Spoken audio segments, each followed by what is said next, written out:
Irmãos e irmãs aqui presentes e todos que rezam conosco através das redes sociais, sejam todos muito bem-vindos e bem-vindas.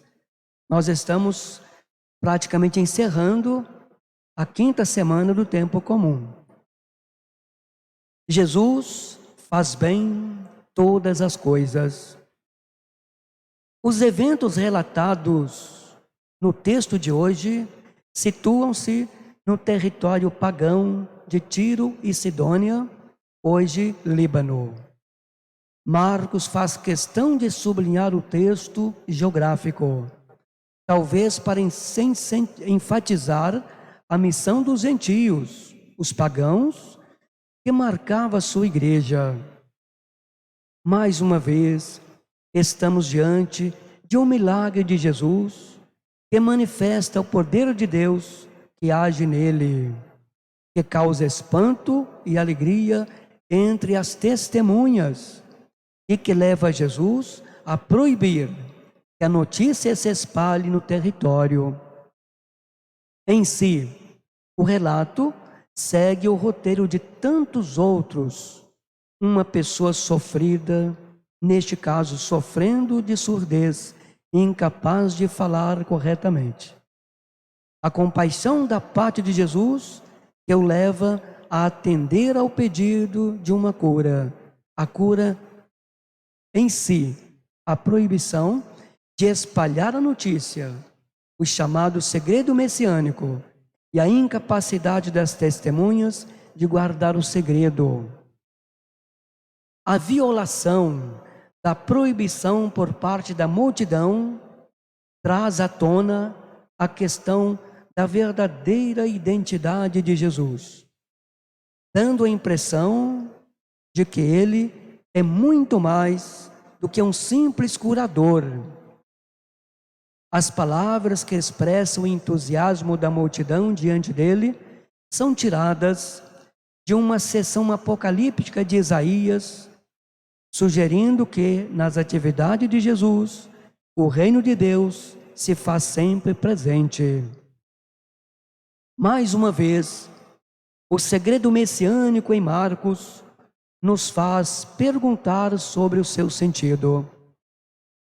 Provavelmente faz parte da insistência de Marcos de que Jesus é mais do que um taumaturgo ou milagreiro e que a sua verdadeira identidade só se revelará na sua cruz e ressurreição. Pois é somente lá, e não diante dos milagres, que Jesus é proclamado Filho de Deus por uma pessoa humana. O oficial que exclamou ao pé da cruz, vendo como Jesus havia expirado.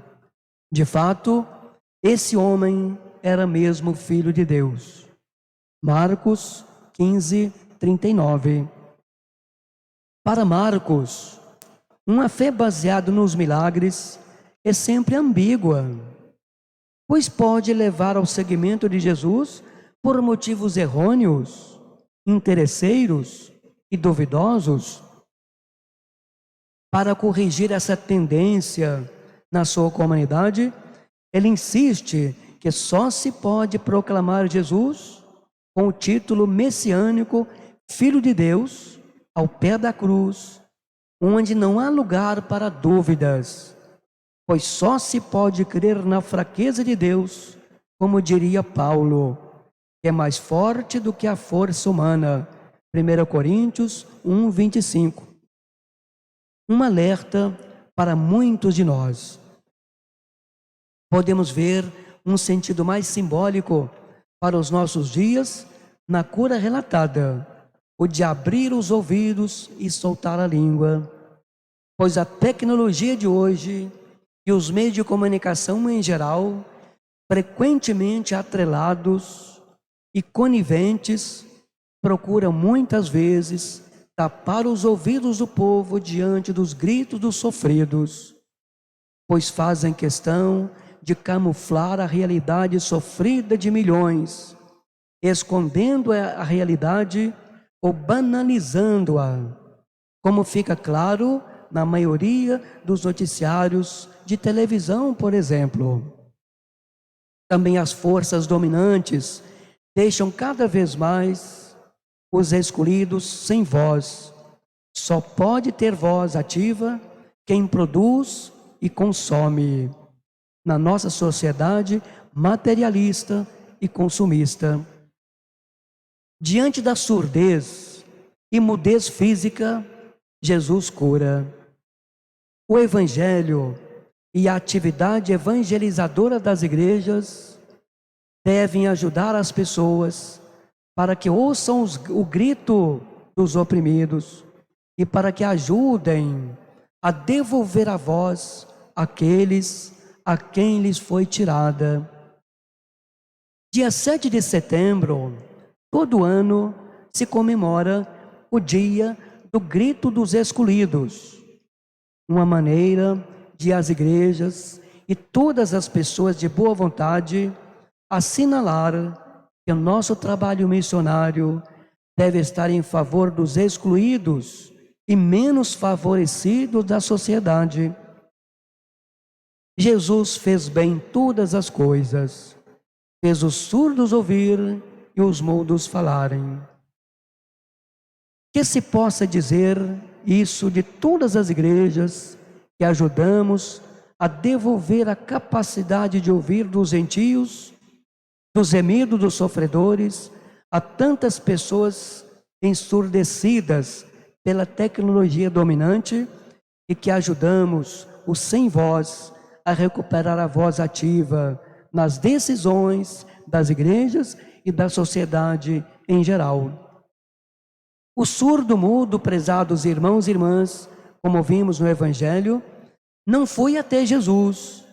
Antes, ele foi levado até Jesus, o Nazareno. Isto talvez seja um recado catequético para nós. Chega um tempo em nossa vida que, ainda que estejamos instalados, estacionados no próprio eu, Deus, por meio do seu plano providencial, porá pessoas ou situações que nos levarão a Ele. Pois se um dia passamos a existir por causa do amor de Deus, é justo e necessário, num dado momento da nossa vida, retomemos esse laço incorruptível de amor e comunhão. Louvado seja nosso Senhor Jesus Cristo. Para sempre seja louvado.